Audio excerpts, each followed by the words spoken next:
Good morning guys. Yan, narito tayo sa labas ngayon. Tingnan natin itong ating Good morning guys. Narito tayo sa labas ngayon.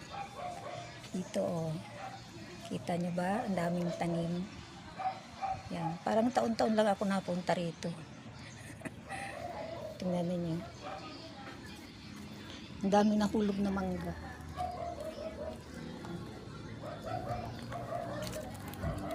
Pupulutin ko tong mga mangga na to, bagong hulog lang kasi ang taas ng puno. Ayan, pero may maliit na bunga sa baba. Swerte natin. Ay, ito hindi na kasi tabi na lang natin dyan. Sayang mga mangga. Mahal-mahal ito sa palengke.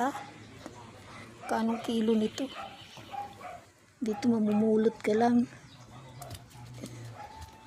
Yung mga hindi na pwede, ilibin natin dyan. Yan. Nakikita ba ninyo guys ang mangga? Ayan, napakalaking puno niyan.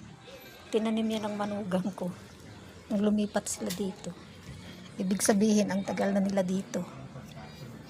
Tapunta tayo dun sa likod. Ang kanyang puno guys.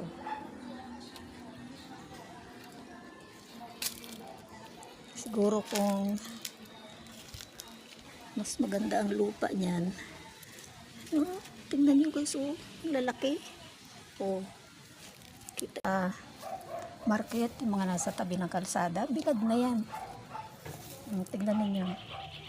Nakuha akong mangga. Ayan. Diba? Marami din. So mamaya, bukas na ako dito maglilinis. Kuha muna ako ng lagayan para subukan natin kumain yan.